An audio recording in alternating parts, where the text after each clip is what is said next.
Inside Hilltopper Athletics is brought to you by Panhandle Cleaning and Restoration. Here's your host, Lynn Ullum. Welcome to Inside Hilltopper Athletics, another week of the football edition. I'm Lynn Ullum, Director of Athletics, joined by head football coach Roger Wiley. So, Coach, let's get right to it as we do the start of every one of these broadcasts. Give us your thoughts on the game Saturday. Well, offensively, we're chasing the sticks. We had a lot, we start off in good rhythm, good drive, and then we get a 15-yard penalty for going over and picking up our kid lost his glove on the play. It was on their sideline, went over during the timeout, picked up his glove, and we got a 15-yard penalty. That put us behind the sticks. I think right after that we got a 5-yard, so we're sitting there 1st and 30 after getting 2 first downs, and that was kind of the epitome of the day offensively. Every time we got anything going, we'd have a penalty, and those things are going to happen, but you got to be good enough to overcome those. And then defensively, kind of the same thing, big plays. From play to play we play, but we get misaligned, somebody misses their gap, and we give up a big home run play. Not, I don't think anybody's methodically drove the ball down the field on us, but they've been able to hit big plays on us. And then again, we had breakdowns in the kicking game, and the punt that they returned right before the half, there was a miscommunications. I thought we were going regular punt, which he punts it to the left. Punter thought he heard rugby punt. He punted it right, and the coverage went left. And that's coaching right there. You got to get them all on the same page. So, there's enough finger pointing to go around here, but bottom line is we got to prepare for a really good team this week that are in the same boat we are. They're making the same mistakes, doing the same things, but a lot of the stuff that we're doing is controllable and within our grasp, meaning it's our play. Well, one of the things I wanted to ask you about, and this is a philosophical thing, and we've joked about this before, and I actually said this on the air. If I was deciding if I win the toss, I am going to defer 100% of the time. Mm-hmm. But I said on the air, we took the ball, but I said I can almost understand why. Explain taking the ball. Well, 3 consecutive weeks we've won the toss and gotten off to slow starts. So I had to flip the script. We won the toss again, and I said we're taking the ball if we win the toss, and it kind of worked out. We got a couple first downs, but then shot ourselves in the foot with dumb penalties, got behind the sticks, and so it didn't script out the way I thought it did. But I thought we needed to do something to try to get a different start instead of the definition of insanity of doing the same thing. And winning 4 coin toss in a row, that's I think the first time in our history that we've done that. But that was the reasoning behind it. It was just try to change the tempo, give us a different look, get the offense out there first and see what we can do. Yeah, that's what I said on the air, that we have struggled so much in first quarters that his thinking is, let's take the ball, let's create something positive, potentially get a score and play with the lead for a change. And actually it ended up not making a difference. You did take the big 15-yard penalty. Mm-hmm. We punted on that drive, but we held them 3 and out. Right. And they punted it back, so it didn't have any effect in that situation. But it's one of my things I always talk about, Murphy's Law. If something can go wrong, it's going to go wrong. And I think the punt, which you've already talked about, right, is just a perfect example. Pretty evenly matched game in that first half, and Todd and I, we're doing it live, and we're talking about the stats. Right. And it was so evenly matched, and it looks like we're going to go into the half not exactly where we would want to lead, but we're right in this game. Right. The punt happens, and they end up scoring, and right, it just adds to our woes. Right. And it's just like I said, we have to get better special teams, and each week we put more and more time into it. Now, Brennan has had so far in the first 2 games that he's taken over the punting has done well. We went from averaging 25 yards a punt to 35 yards a punt within here. So another good thing, special teams, Kaplan starting to get healthy again. He did knock through the field goal. We're kind of monitoring how many times he kicks the ball. Obviously he has a big leg and he gets the ball up. So, hopefully special teams will turn the corner here. You brought up Kaplan. I had a chance to spend some time with his dad at the game, and I even mentioned this on the air. It was nice if your parents are going to fly in from the West Coast. He did make a field goal, so Yeah. Good for him. And we're going to attempt to do a podcast with Mr. Kaplan here in a couple of weeks. I'm going to do a one-on-one with him just because he has some interesting perspectives on, in his livelihood, he's dealing with Division I football, and Right. he was talking about he'll go to a game and there's 100,000 people there, which is really, really cool, but there's something cool about Division II football as well, so I'm going to catch up with him. So we get into the second half, and it goes back and forth. You can blame me. I know you're very, very superstitious, because coming out of halftime, Todd said, "Coach, give me your thoughts on the first half." And I said, it's kind of been a microcosm of the whole season. Defensively, we go long stretches where we're pretty dominant. We force 3 and outs. As you said, no one has these long drives, but we just give up too many big plays. And sure enough, the first play from scrimmage in the second half, they rip off an 80-yard run, and now you're facing that deficit where you almost have to abandon the run game, put the ball in the air. But what is there anything we can do about big plays? Coach us up here. What's your thoughts? Well, the opposite of making big play, it's high risk, high reward. In that situation, we had a kid miss a line. And that's what drives me nuts more than anything, meaning we never line up with both the nickel and the weak safety on the same side, and for some reason the weak safety went to the field where he's never supposed to be. I don't know what confused him, what in the formation, because with going into halftime, we thought that they were going to come back and run more counter against us. And so we're going to bring the weak safety down in the box. Well, he came down in the box, but he came down on the wrong side, and we're misaligned, and that's how you give up big plays. The other thing is to play back.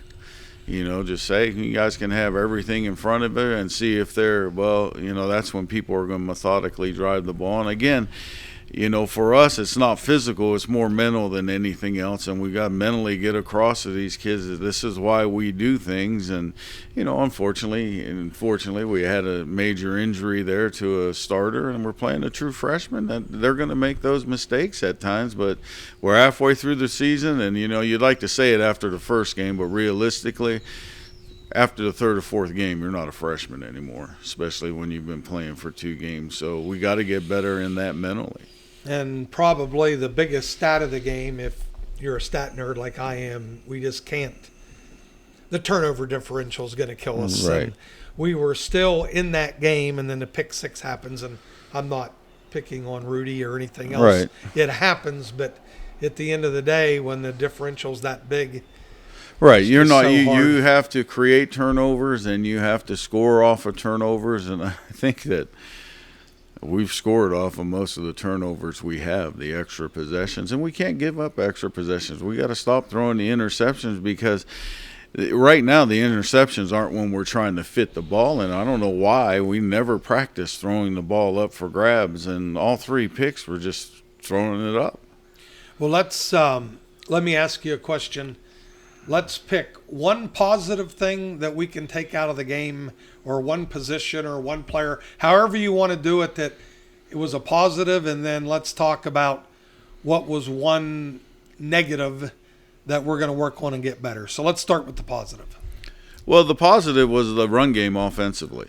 We hadn't run the ball effectively at all in the first 3 games. Obviously, we made a concerted effort in practice, by formation, by things that we do to make sure that we were able to establish the run game. And that's, I don't want to say the kids were doing bad, but in the first 3 games, we had to abandon game plans just because we got down so fast. And if you're trying to win the game, you're going to do things to win the game, and that was throwing the football. But we stuck with the run game.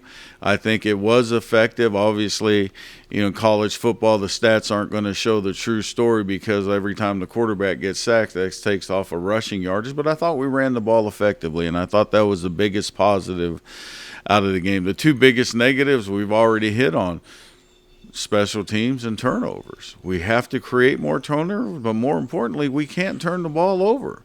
And we can't give teams extra possessions in the game because the games, and we did own the time of possession. We ran 90-something plays to their 53. Unfortunately, part of their 53 were 3 or 4 really big, long plays. Yeah, I don't remember the numbers, but I took a stat sheet, and I can't even remember what point of the game, and I quickly just added up their 4 biggest plays, and it was like 85% of all their yardage in the game, right, just on 4 plays. And I'll just add one more thing to the run game, and I'm sure that this has happened before, but at halftime we actually had more plays from scrimmage running the ball than we passed the ball. Right. It was 22-19 at the half, so we did establish the run to some degree. But at the end of the day, it was homecoming, good crowd here. The weather cooperated. The tailgating,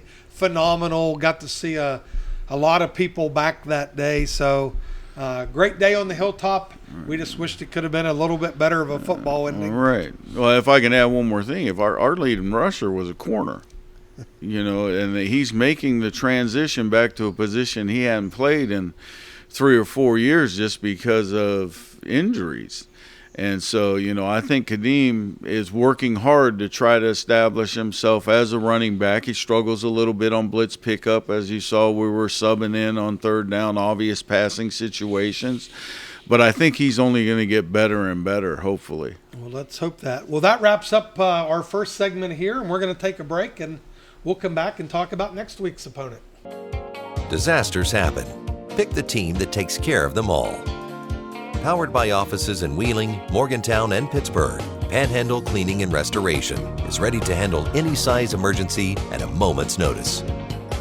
We have the right people, knowledge, and equipment to respond 24 hours a day. I'm Roger Wiley. When disaster strikes your home or business, tell your insurance provider you prefer the restoration company the Hilltoppers call, Panhandle Cleaning and Restoration.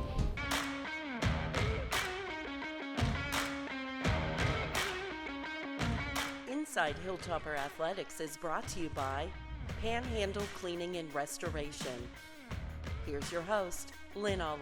Welcome back inside Hilltopper Athletics. I'm joined by head football coach Roger Wiley. We just discussed last week's homecoming game pretty extensively in the first segment.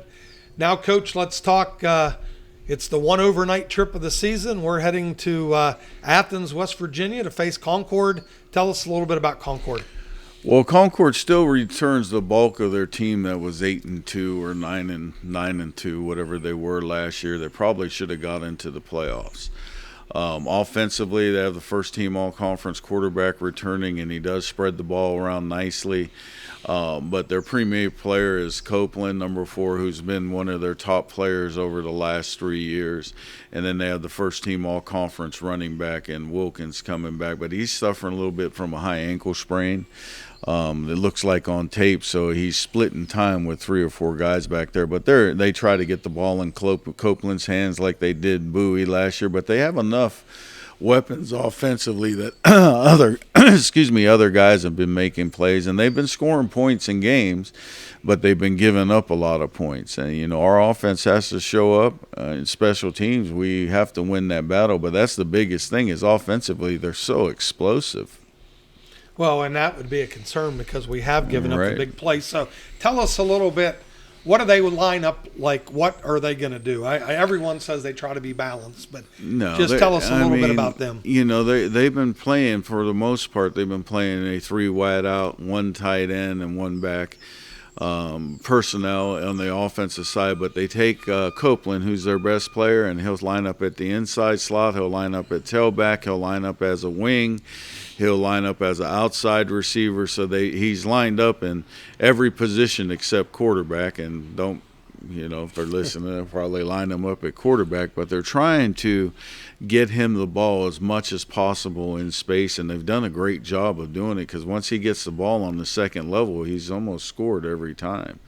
And so we're going to have to be cognizant of where he lines up in order to try to stop them. Now, and the same thing, we got to get a pass rush without blitzing.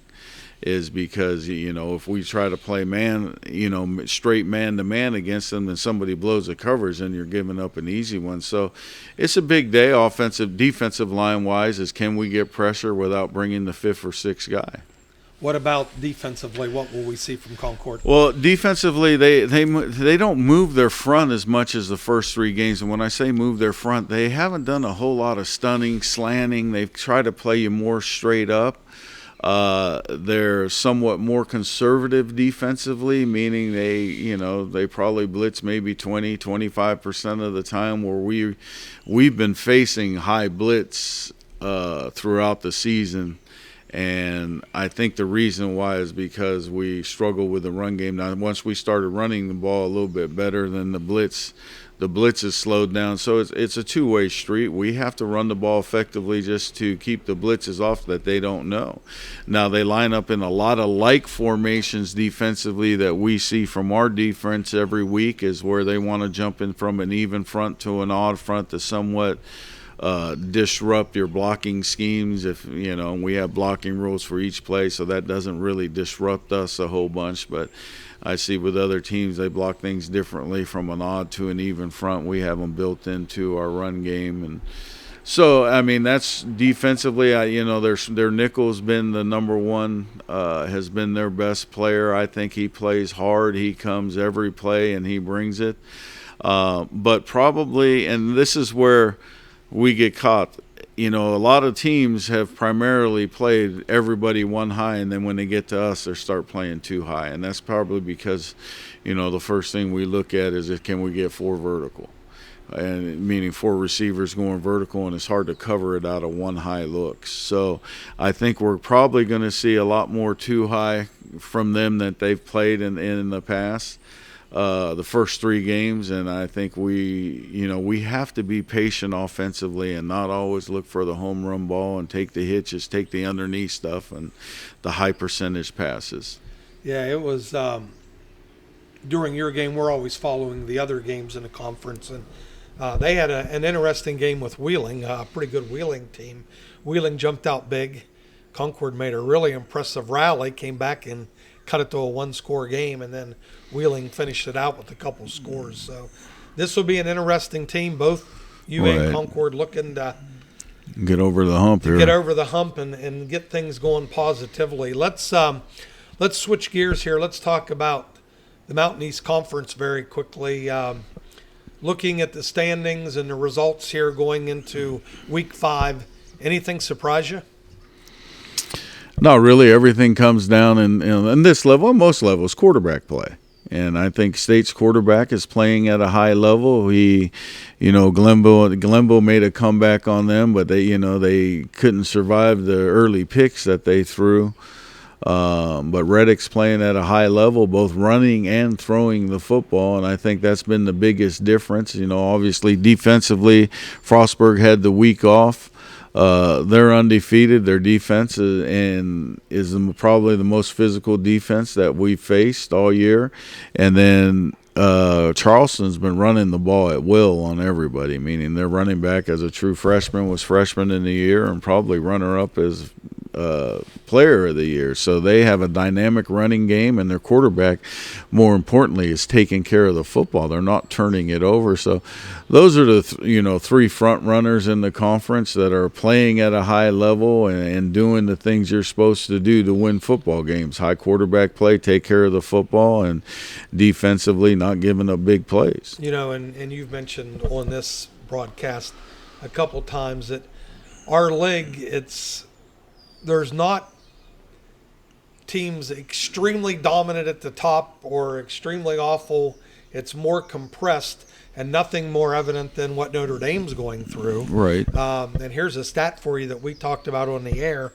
When it looked like they may lose their second consecutive game, I said on the air, I wonder when is the last time they've lost two consecutive games. Well, Don Clegg's sitting at home. Mm-hmm. He's a master researcher. And I get a text within 5 minutes, and he said the last time that they had lost two in a row was 2015. Right. And since that loss, they were 73-15. Right. And then I started thinking 73 3-15 in football. That's a pretty incredible stat. But what makes that stat off the chart is they make the playoffs every year. Right. So if you don't win the national championship, you're taking an extra loss every year, single yeah. year. So those 15 losses, you can cut that in about half. And over that 7 or 8 year period, they were more like 68-7. Right. You know, so just an incredible run, but they've dropped too. So there's a lot of football left to be played. It's going to be interesting. I had mentioned this is our one overnight trip of the year. So Right. You'll go down when, Friday morning or? Friday afternoon. We have to time it up with the meal just because we can't eat at the hotel where we're staying. So we're going to stop in Beckley on the way down. Normally we leave at 12 on that trip, get to the hotel, get everybody situated and eat. This trip we're going to leave at about 2:15. We're going to have a walkthrough prior, get on the bus and go. Where are we staying? I haven't even asked you. Pipestem. Pipestem. I love Pipestem. Yeah. Well, that's going to wrap up this week of Inside Hilltopper Athletics. Thanks for joining us. If you ever see me out, please say hello. It's amazing how many times when I'm walking through the crowd, either home or away, somebody will come up, introduce themselves, and, hey, I watch your show. So we greatly appreciate that. Tune in again, and let's try to pick up our first win of the season this week. Thank you very much. Disasters happen. Pick the team that takes care of them all. Powered by offices in Wheeling, Morgantown, and Pittsburgh, Panhandle Cleaning and Restoration is ready to handle any size emergency at a moment's notice.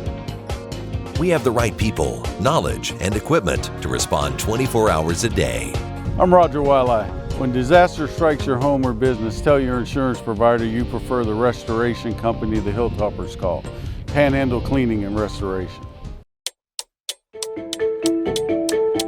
Hi, I'm Jason Ake. I'm a grad student at West Liberty University, and I'm working on the Earthworm Lab. So we're attempting to study some invasive earthworms here on the campus property.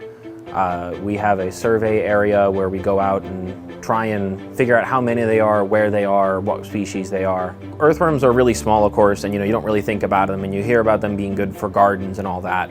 But these invasive earthworms live out in the woods and they eat basically everything. They live in the dirt, they eat leaves, wood, take all the nutrients out of the forest. Plants can't grow, bugs can't find food, even trees start dying because they run out of nutrients. So our end goal is just trying to get a better understanding of the species. We're using some new spatial analysis techniques. I really hope that we can include this research to write my master's thesis. From humble beginnings in 1837, West Liberty University has been home to thousands of students. Whether you're a recent high school graduate or looking to complete a college degree later in life, starting your educational career at West Liberty University will be the catalyst for your future. This is a place where you will discover who you are and where you belong, surrounded by lifelong friends and a supportive faculty and staff. Start your journey home at westliberty.edu. Hi, I'm Ella McFarland, and I'm a sophomore in the dental hygiene program, and I'm going to show you my hometown, Marietta, Ohio.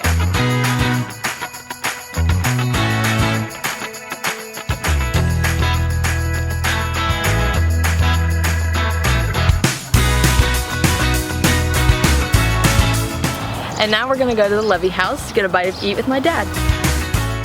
Marietta, Ohio is a small town in southeastern Ohio in the foothills of the Appalachian. It's a very small town with only 13,000 people in it. I like how diverse it is. You can have the city life being right in the middle of Marietta, or you can live the country life just right outside, but it still offers great opportunities, and it's a great place to raise a family and to potentially retire someday at. I would say it's known for the small shops, small businesses, and the river and all the beautiful scenery that it holds, and also its rich history that not many people know about.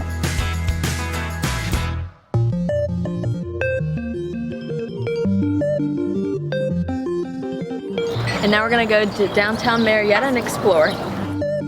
I qualified for the Metro rate because I live in one of the counties surrounding West Lib. And it was definitely a deciding factor on where I went. having to pay for my own schooling, so that was a great opportunity for me. I chose West Liberty because of the small campus. I knew that I would not do well in a big school. I like having a small community around me like I have here in Marietta. I also came to West Liberty because of my major, dental hygiene. They have the best dental hygiene program around, and that was a big opportunity for me. It was a big transition leaving my parents, but West Liberty has a lot of great opportunities and make me feel better being away from where I've been my whole life. The thing that I used to do in high school is just going to all of the games and supporting all of the different sports, basketball, football, everything, and I've continued that at West Liberty. I love going to all the acro meets, basketball games, football games. They're always a blast, and we always have a lot of fun with all me and my friends.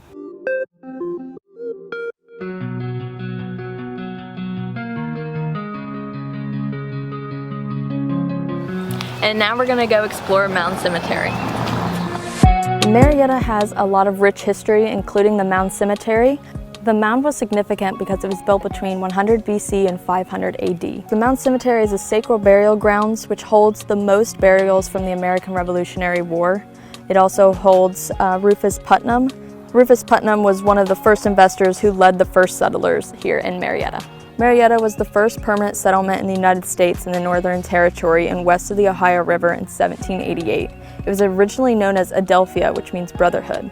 Some of the company's investors decided to rename it Marietta after Queen Marie Antoinette of France, to honor France for helping the U.S. in the American Revolution. Thanks for visiting my hometown, Marietta, Ohio. Please check out West Liberty University.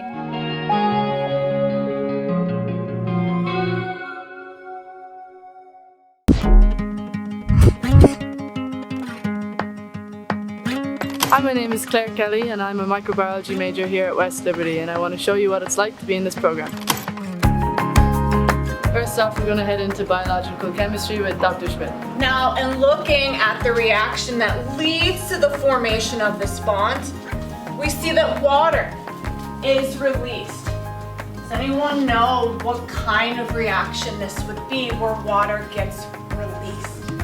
The microbiology program is a really interesting program that prepares you for a wide range of future career paths within the biological sciences. Outside of the required courses, there are really interesting electives that you get to choose from that you wouldn't really get the opportunity elsewhere. For example, I took a fluorescence microscopy course with Dr. Orzempa, where we had full access to a research-grade fluorescence microscope and assisted Dr. Orzempa on research he'd been working on. So I chose this major as microbiology was always a subject that I was really interested in school, and I wanted to learn more about it. After I graduate, I want to continue further studies within the field of medical microbiology, researching diseases caused by microorganisms. Next, we're heading into analytical chemistry with Dr. Swartz. So it becomes, right, how do you handle all those different errors? You guys learned the rules of synthesis back in Gen Chem. This major is good for others to consider because it provides you with a comprehensive knowledge on the biological sciences. It prepares you for a variety of future career paths. Many go on to apply for med school, PA school or PT school, or postgraduate studies in microbiology. In addition to that, with the skills you learn in the labs throughout the major, you are also very employable for work in a lab setting. So now I'm going to head into the lab and work on some of my research projects. There are so many research opportunities available as an undergrad, both working with professors and conducting independent research. I work with Dr. Schmidt's lab, researching a novel family of antibiotics called rhizazomycins, and how one Francisella tularensis gene in particular plays a role in rhizazomycin susceptibility. It is really unique to have these opportunities, as usually you wouldn't get to do this work until postgraduate studies. Having this experience really gives you a leg up when applying to various graduate programs and jobs. Students in the microbiology program are incredibly lucky with the professors in the biology department. Every single one of them really cares about the success of their students and are very passionate about the subjects they teach. With the small class sizes, they really get to know each and every student and are there to help you when you need it.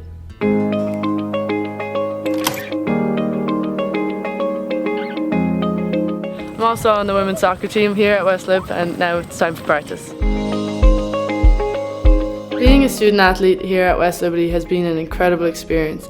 It definitely comes with its challenges of time management and juggling both college work and training, but there's a lot of support on both sides to make it work.